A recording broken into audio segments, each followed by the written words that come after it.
This is episode 233 of the Fearless Launching Show. I'm your host, Anne Samoylov. Today's episode, I'm taking you behind the scenes a bit of my business and sharing some insights about connecting with, the various people you're going to encounter in your business, because connecting is one of those things you got to do if you're building your audience. You aim to help people. You want to make sales. Connection is really what it's about. So my guest today, who's really joining me in this conversation, and I thought I'd bring him in because he is a true artist with many different parts to his business, and he's kind of brought them all together, right? Into photography, into his acting. He was a musician. He still is a musician. He's a painter. He's an artist. And I met Innis when I finally decided to up-level the visuals, the photography in my brand and business. So we started doing shoots just a few months ago. We're doing them regularly now, and you've likely seen some of his work on my Instagram feed. I love the work because I truly feel like he's captured me, and if you read any of the comments from his clients, if you kind of follow those breadcrumbs, they've all said the same thing. And that's all about the power of connection. And if you can master that, if you can really make that your goal, no matter what you're doing, no matter what you're putting out there, no matter what art you're creating, then I say you've won. For me, it's like about that connection more than anything. Okay. So one more thing before we dive into this episode, which it is the first that I am publishing and releasing, where I'm starting to do interviews in person with people so they can truly see what goofiness ensues when I am in the room. I am a giggler. I can't sit still. My feet fall asleep and I start shuffling around.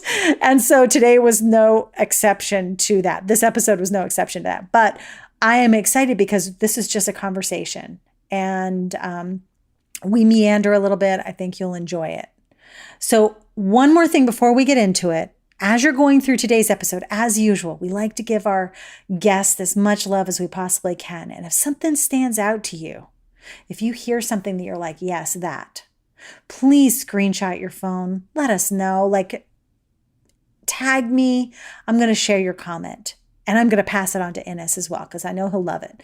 So even if you're eating a plate of tacos while we're talking, that's fine. Take a picture, post it, tag me, let me know, and I will pass the word on, okay? And the tacos reference, I do apologize, but it's going to come up a lot. So let's dive in. Hi, I'm Anne Samoylov, and I've helped some of the biggest online entrepreneurs and business owners have successful 6- and 7-figure product launches by working in the trenches offline to produce movies, TV shows, video games. I've discovered so many different ways to launch creative ideas. And the question is, do you have to copy what your guru says in order to have a successful launch? Do you have to use their done-for-you system in order to have success, in order to achieve your goals in business? I say no. This is the Fearless Launching Show featuring myself and an ongoing cast of characters, friends who join me in discussing business, launching, life, and balancing it all and having an amazing time doing it. Let's get into today's episode. We can just look at each other and we can just chat. Do you want to sit on that thing? No, I like to sit on my... Yeah. Oh, great. Sit here. Okay. Well, thanks, Innis, for joining me today. Thank you for having me. Yes, I am, I'm really loving the conversations I keep having with people that I'm actually in the same room with them. It feels a little bit intense, but it's good. That's good. It's good. It's good. It's good. By the way, the taco was good. Thank you. That taco was good. Good. Good. I will jump into mine as soon as we are finished. Yeah. Or you might hear me chomping during the recording here. Yeah, Anne hooked me up. If you hear me get up, good. Yeah. Well, it was better than my stomach growling the entire time. Yeah, I had to deal with that, I had to make sure the talent was happy. No, thank you. Anyway, so today I wanted to bring you on to the podcast because, well, first of all, because we work together. Yes. And I feel like I just had first of all, I want to just share a little bit before I before I ask you to share what you do and stuff. Do it. Do you want me to ask you a question? No, it's okay. Go ahead. By the way, also, I'm going to warn you, I giggle a lot. I think you know that already. But anyways, I do that during the podcast. Good. So I knew that I needed, like, for a long time, I've known that I wanted different visuals, stuff that like really stood out, because I was really tired of just taking my own shots. I was tired of like that being my brand, like this DIY.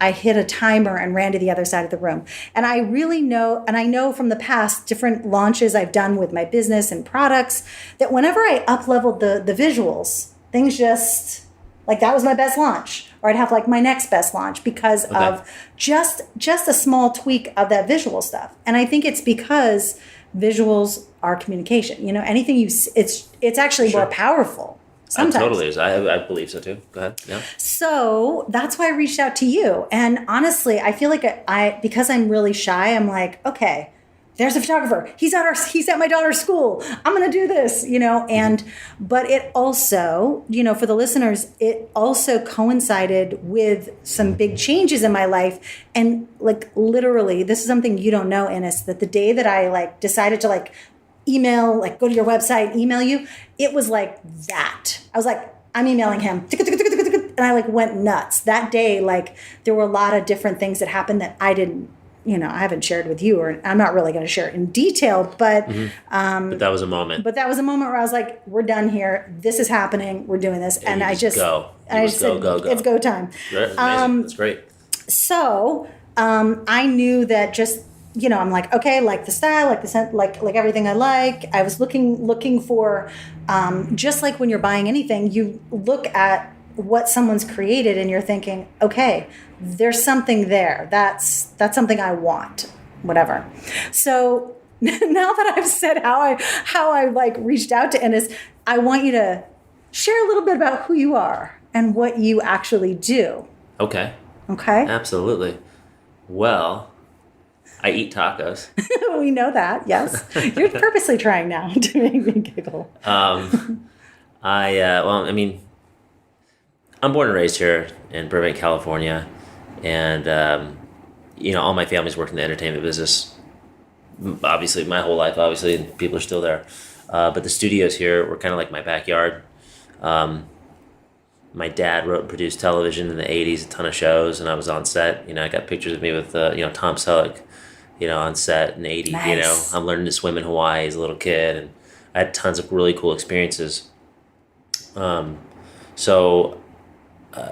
Going into the studios all the time and being around sets and just seeing a lot of commercials were done at my house too. We grew up in this old Victorian farmhouse in Glendale, a historic home, and they did a ton of commercials there, a lot of commercials, you know. So I mean, it was just fun to have that kind of stuff around, and I loved it. So I pretty much was always kind of fascinated with the creative and the arts, and there was always that thing going on between, you know, my dad and my mom working at the studios and a lot of other people just doing stuff. I was like, I guess I'm kind of a creative guy. I don't know, something, right? But eventually I didn't do a lot with it. I ended up going to San Diego State, speech communications major there. And which is perfect. Perfect, yes. Yeah. It was awesome. San Diego State, by the way, was awesome. That was a good time. I didn't really go for my education. I went to surf, and that was awesome.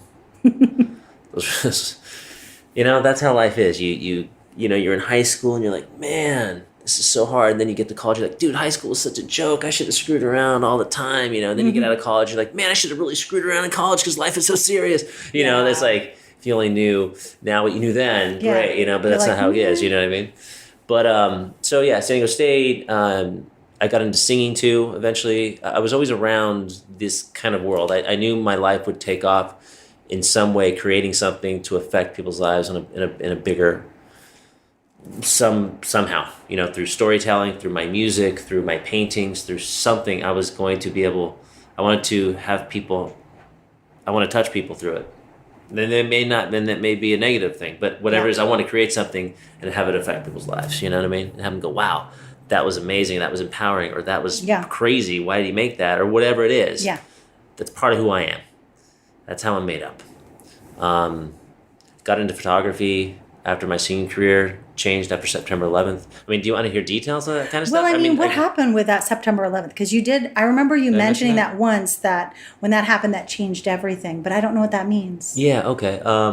Nick, if you're willing. Yeah, so no, I went to Mexico after I graduated from college for like 4 months to study the language, and I didn't speak the language at all. But I went there and I fell in love with it, and I didn't come home for about 5 years, and I became Mexican. I hablo como chilango. Hablo así. I speak like a Mexican, you know what I mean? From Mexico City. I lived there for a long time, and I started a singing career there. And Enrique Iglesias came out with his first album in about 96, and I was like, all right, I'm there. 97, that album popped all over the place. I'm like, I can do that. So I had this idea of singing in Spanish, and I did. Ended up signing a contract with BMG down there, and my first album came out in 2000. It just exploded. We had like 5 number 1 singles on that album, all over Latin, Mexico for sure, but toured all over Latin America. And it was wild. It changed my life. That was crazy. And then September 11th, that was the launch date. Don't be shy about this, but I totally looked it up. I looked you up, so I could kind of experience that part of you, because it's different from who you are now. To me, yeah. My perception. Of sure, you, I mean, people don't even know that part of me. You know what I mean?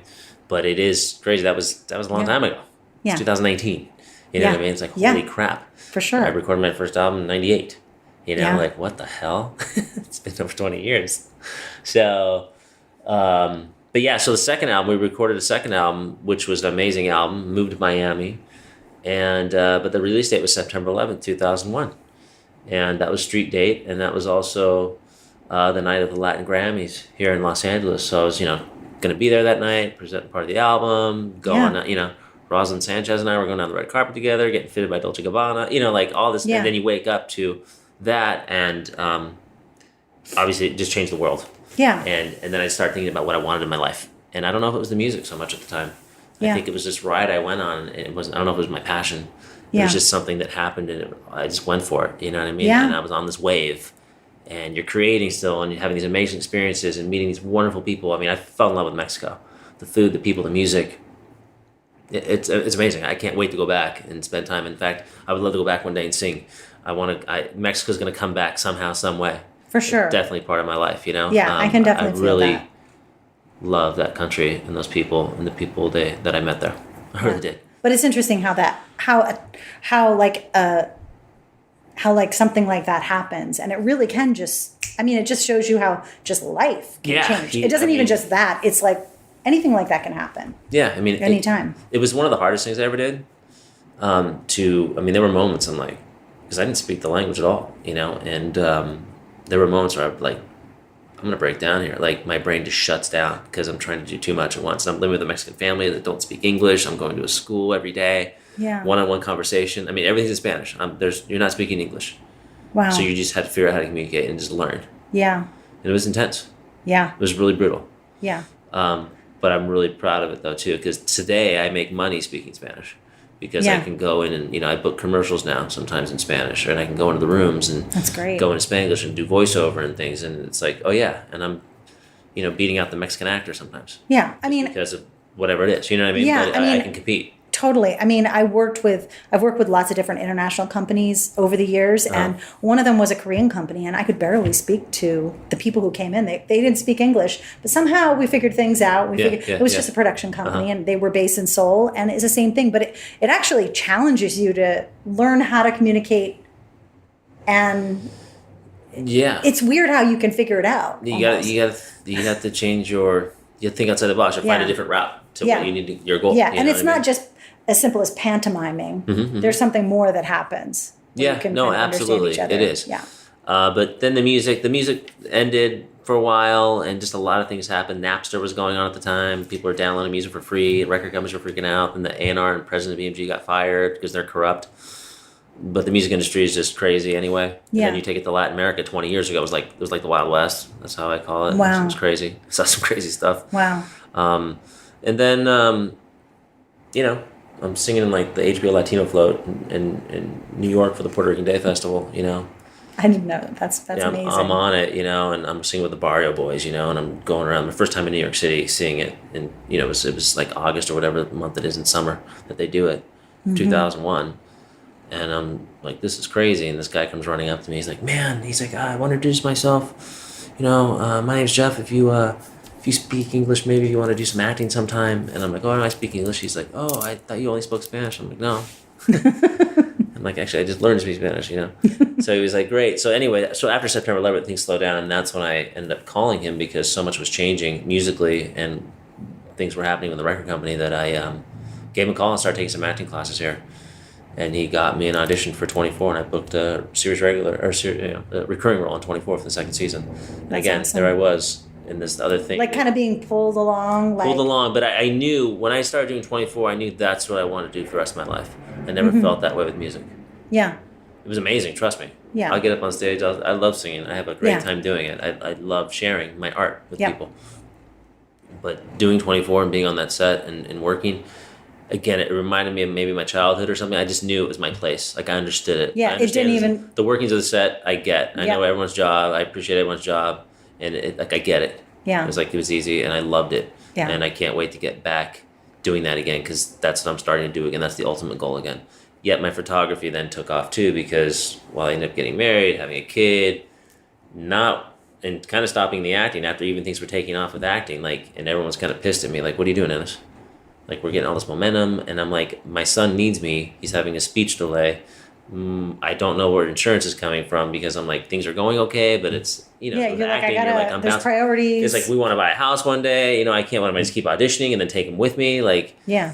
So it just, that's how I became stay-at-home dad and then focusing on my photography career and, going to UCLA and doing extension classes and really buying equipment and working with other photographers. And that's what I was like, well, I have a little more creative control here in my life and I can maybe do something, be a single dad or not a single dad, but a stay-at-home dad and still kind of have a little bit of control, Yeah, for sure. So that's what I did. And that took off and that was great. And I still do that today, but I think ultimately I'm back in acting again. I'm auditioning and I have an acting class that I'm in and I'm still creating my pictures. Yeah. And I want to take that art show I want to do. And I'm a creative. That's just how I'm built. Yeah. It's beautiful and terrible all at the same time. Okay. So can you guys see why I wanted to work with Innis? Because I feel like there's definitely that creative synergy, like what you said about connecting with people emotionally. Every single time I've performed, I always am it's always me wanting that. If I know that I've connected with someone and I even just remotely see them in the audience or whatever, and I could see something, that's everything. Knowing that I can bring that emotion up. And I feel like sometimes that's what I do, even with my clients. I'm looking for that point. Even when I taught Pilates back in the day, I was always looking to make sure everyone kind of felt it. Yeah. I see what you're challenged with. I see what you're doing, but you're amazing or whatever. So connection like that is huge. It is huge. It really is huge. So I think that with all that, you've really, you come to really just taking headshots, doing family portraits, doing weddings, working, I feel like maybe it's a little bit different, but I feel like you've done a little bit of that, the same thing where you work with businesses or business owners. Yeah. I've seen a few coaches that you've taken their photos of, so the thing is, my question is, are you able to bring some of what you know about just acting as an actor to sessions with people to help them be comfortable, to help them feel like you bring out something in them? I mean, it starts off with I was in front of the camera a lot when I was younger, and I was like, you know what? I learned quite a few different things too, what made me comfortable and what didn't make me comfortable. So I've taken a lot of those things and brought it to shooting with people. Yep. And also I think, when I'm working with actors, for example, I'm an actor's actor. I'm gonna believe them or I'm not, but I'm gonna give them thoughts and something to think about, and just we're gonna identify with one another right away. You know what I mean? Because we kind of cut from the same fabric. Other people, I think in general. So when I was in college, I worked in the hospitality business. I was a front desk concierge at La Jolla Beach Tennis Club in San Diego, and I loved getting people what they wanted. I wanted to figure out a way to get what they needed, and that gave me great pleasure. That's what I thought I would do for a while. Yeah, work in hotels or do something. I wanted to service people at your pleasure. You know what I mean? I loved that. It was I loved seeing people smile. And being sure they had a great day. Okay, great. Whatever you need, let me know. Yeah, that made me feel good. I think that's just how I show love in general. I think I'm a service oriented kind of guy. I like to acts of service. That's just how I do it. It sucks sometimes too, I guess. But I do it because that's just who I am. That's what I do. And then, so going back to your question, I pretty much. Oh God, what was your question? If you bring, so bringing, so making people feel comfortable, but also, I don't want them to feel completely comfortable. I also want them to feel a little uncomfortable sometimes. I want to get the right shot, so I have to adjust. I just go off of people. I'm a very, like Meisner like Meisner. Yes, I know. Like it's just back and forth. Like I'm really receptacle, I think, to people and what they're thinking and seeing and like what they're feeling, and just go off of their energy. Yep. And you got to go, especially with a wedding or something you're doing. You got to be like, there's a lot going on. Yeah. And I'm gonna adjust to. You want to find that moment. I always feel like I can adjust to any room at any time. Yeah. I get that. Like a room of like hardcore, like motorcycle biker dudes like hanging out. I could probably walk in, I think, and be okay. Or, you know what I mean? Going into adjusting to a different room of, I don't know, just an audition, for example. Yeah. Auditioning and being in that moment, those things where you have to just be there. It's I don't know. I've gotten used to it. I like it. I actually used to joke about that before I decided to start my own business, I had like these 5 interviews, and I like walked in, I'm like, I know exactly what they want. And I just became that person. And I got the offers, but I didn't accept any of them because I was just like, but I understand that ability to just kind of read the room. What do they want? What do they need? What do they need? Listening, it's just about listening so much of the time, I think, in customer service and what I do. And then also, like, I mean, there's just all kinds of little things I'll think about. Like, I'll see a picture right away on someone's desk. Make it about them. Flip it around. Make it about them. For sure. You know what I mean? Like, oh my God, is that your son? He's so cute. How old is he? Yeah. Oh my God. And not that it's bullshit, because that's just who I am. No, anyway, it's real. But that's the connection with people. Yeah. You want to connect with them. Yeah. Period. Yeah. Yeah. And I do think that, like, for me, because, and for this is really because there's a lot of people who are uncomfortable in front of the camera, on video, and all of this. And I get it. I am. And I am too sometimes, but I actually am like, I am, and I'm still doing it. Yeah, I am. And oh well, here I am. Oh well, here it is. And here's my messy, uncomfortable self. And that's a beautiful shot sometimes. You know what I mean? It's accepting that. One of those shots that we did, I remember I was like on this like moving log or something. And some of those are really cute. Yeah.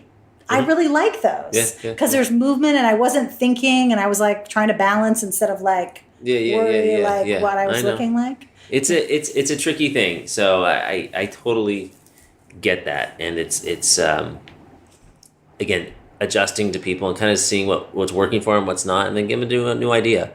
It's really fun to shoot kids, by the way, to take pictures of kids. Gosh. Because you just let them go and you just shoot. And it's hilarious because they'll do the damnedest things.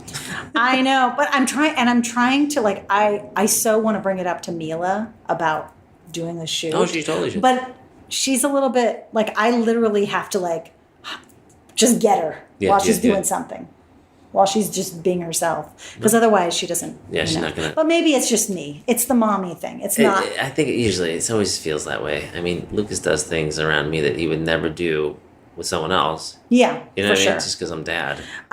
So the question that I want to know is, like, how would you work with someone who doesn't? I mean, I feel like you told me a few stories of people who were really like one look, didn't want to like veer from that one kind of expression. Yes, how do you draw someone out who's maybe a little bit more self-conscious or just stuck in one look? One is let them know that I know what that feeling's like. Oh my God, I'm a total dork myself. And I'm like, don't worry about being embarrassed in front of me or whatever you think, because I'm like king of dorkness right here. Right. I feel the same way, and just try to bring him into like, I totally get what you're thinking. I do it. Don't even worry about it. Yeah. And then a lot of the times when I'm starting to talk, that's when I want to shoot them, when they're just listening. Yeah. Because when people are listening, then it's great. Yeah. But a lot of times then my face goes behind the camera. Yeah. And then you lose them again real quickly. So there's a little adjustment period, but for the most part, when someone comes into a photo shoot, they have to be willing to.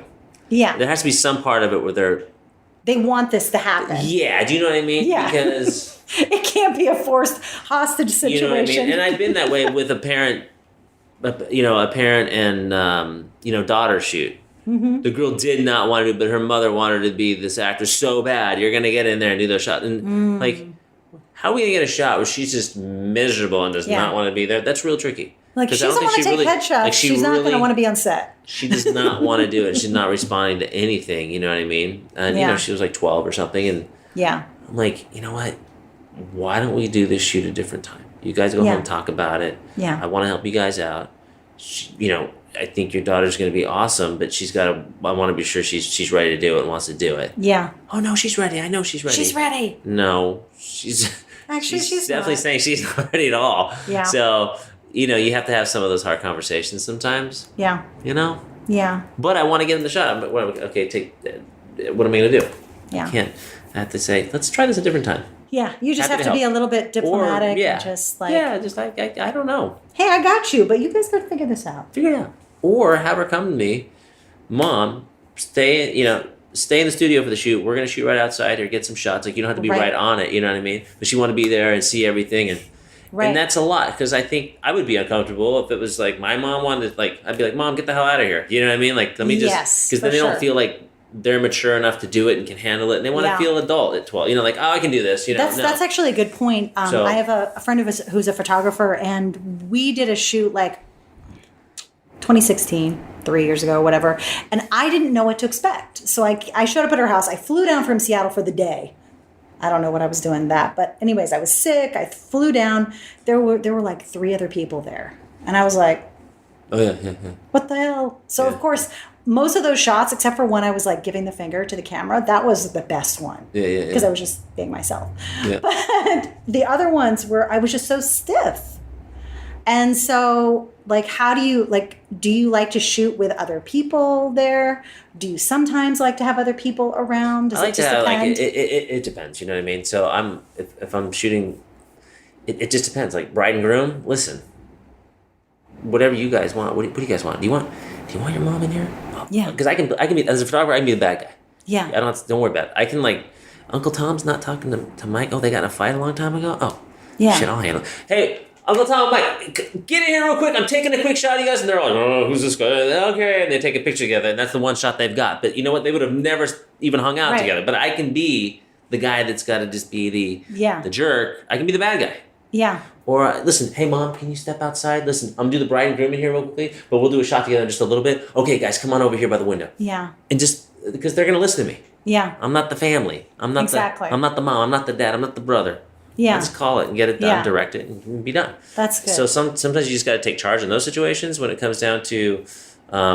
different personalities. Again, it's about adjusting to and listening. I'm going off the vibe and listening what the person may need. I mean, honestly, I'm so grateful. Like, even though, like, now I know next time I want to, like, go get some sort of, maybe like some makeup or something beforehand because of whatever, but that's about me. But I don't like having other people there. Even when I was recording, it was me and the producer who were in the room. And that was it. Yeah, and I get that. I don't want to, like, if I'm singing something too, or when I was recording, it's already I really my manager. Like it's already raw and kind of there. Like, as a creative, I kind of want to be alone too most of the time. You know what I mean? So I understand that. So we either make it happen, but sometimes you can't, or whatever. I have makeup artists that are awesome, and always great to have a makeup artist and the client on the same page. And I'm not work with people that are like a-holes. You know what I mean? There'd be cool people that I get along with that are there to support the cause. They'll do whatever we know how to do. They're not like, oh, Miss, ego makeup assistant. It's like, oh, I only do makeup. Sorry. No, you're with me. You're going to be maybe holding up a scrim because we need to bounce a little light over here if we need it. Can you be sure you hold this mirror? You're going to get this ruler. Remove that cat I want hair? you to actually hold that for me. Like, we're a team here, and we need to get this done together. Because the better we do it, the better it is for everybody. We all win. You get out earlier, we get great shots that you can post later and say, "Oh, I did the makeup there," and everybody wins and everyone's happy. You know what I mean? So but I mean, I think all of what you're saying, I love, and. Yeah, I mean, I don't even know what else to say besides that. Like, because I think that you do have to kind of tailor it to the person. And even though I teach online classes, I can't just deliver like, here's a login, go to that website. Like, I am all about like each person, making sure everybody feels like they're not just being like, here you go, thanks for paying me money, bye. What are you working on right now that you're super excited about, Innis? That's just something maybe something new, something that you're, I don't know, working towards? Myself. It's kind of crazy. You might have been expecting a different answer, but I am working on myself. I need to clean my shit up. I get it. It's very going through a divorce and just going life. It's very humbling. You know what I mean? And you learn a lot of crap, and you think, I'm like, shit, I thought I knew more than that, or I thought I understood women more, or I thought I understood myself more, what I want and my goals. No, like, it's just like, wow, okay, I've got a lot to learn, and I need to get better at it so that I can be freaking a badass, awesome man, dad, photographer, ex-husband, even, friend. Just go down the list, because I want to be the best I can be. Yeah, just a human, that's compassionate, that's vulnerable, that's here to really make a difference and be better and help people. I hear that. But I want to do it again through my art, through my pictures, through my stuff. Like, okay, so what I am working on is part of my art project right now, which is cool. I have this thing I'm really passionate about.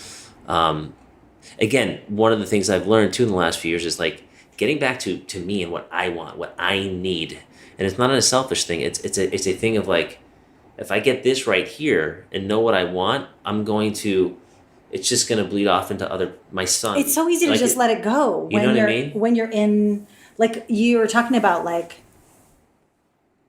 maybe the last couple of years. Yeah. You get kind of like sucked into like the surviving and just, dealing with like present situation and circumstance. Just like some of the other times maybe in life where those kind of things just kind of took you, but they weren't necessarily where you wanted to be. So now you're tapping back into that. Well, yeah. And I should have still tapped into it then, but there's a lot of excuses getting in the way, and there's still excuses today. Sometimes you're just not ready. You're just busy. You're just not ready. But whatever it is now, I'm like, no, I need to do some of these things I've been thinking about for a long time for me.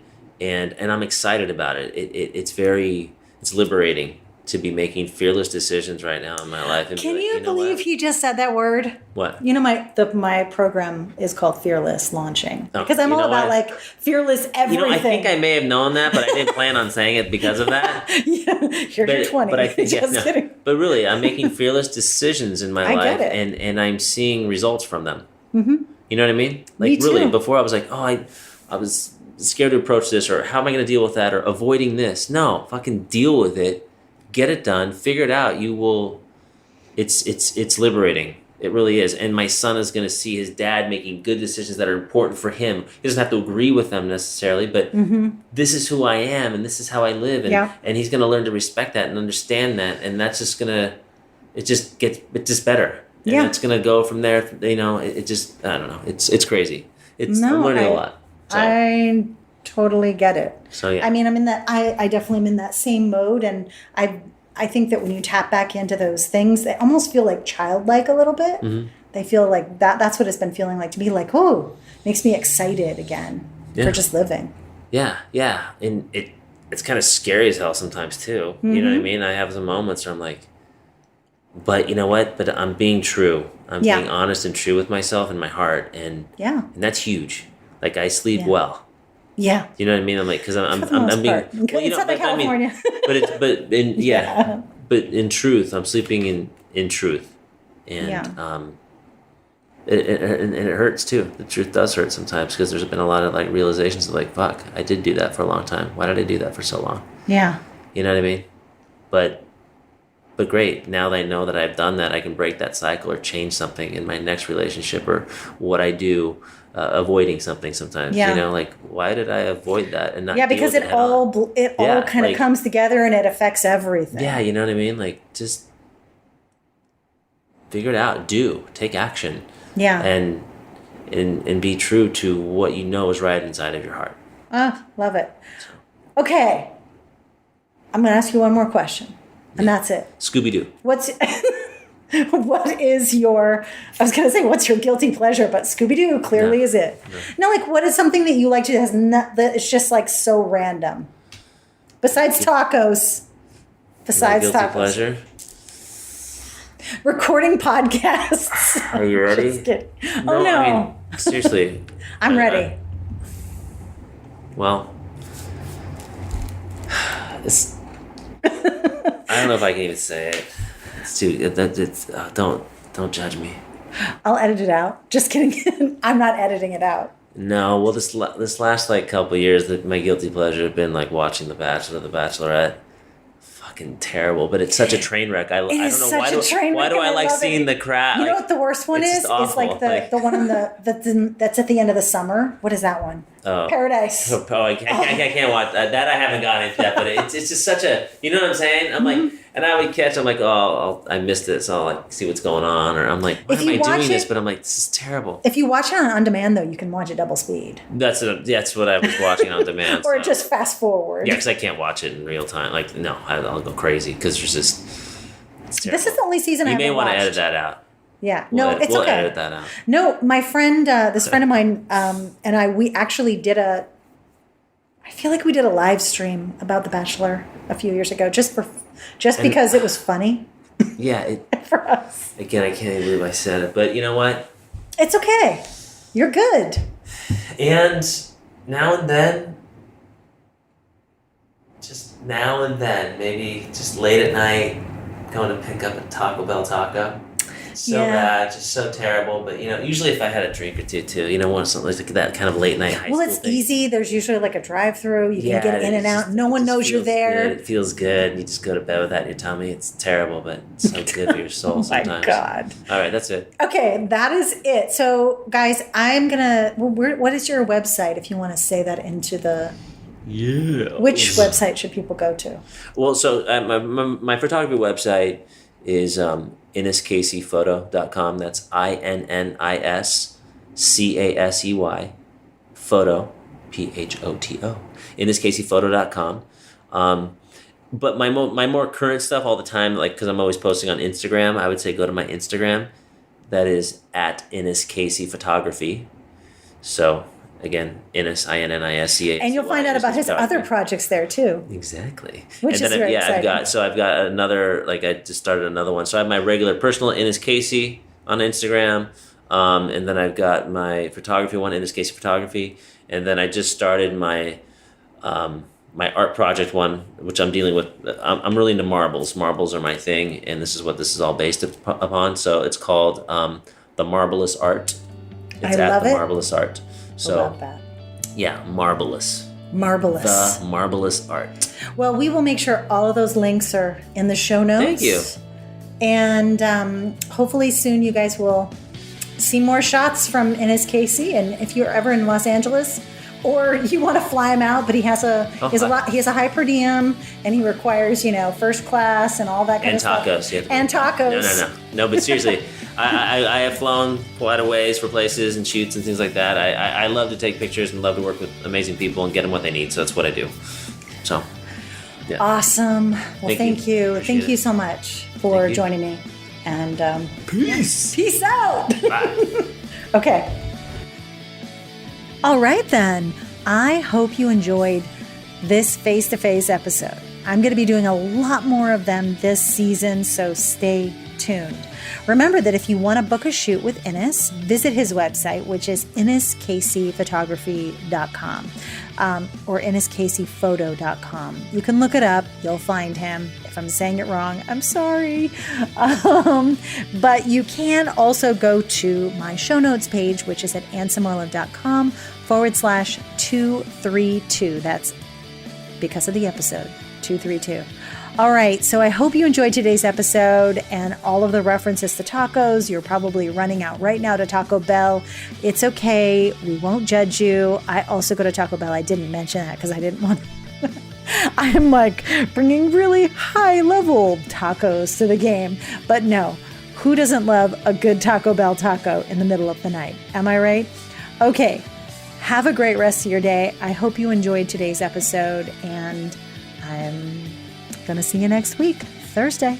See ya.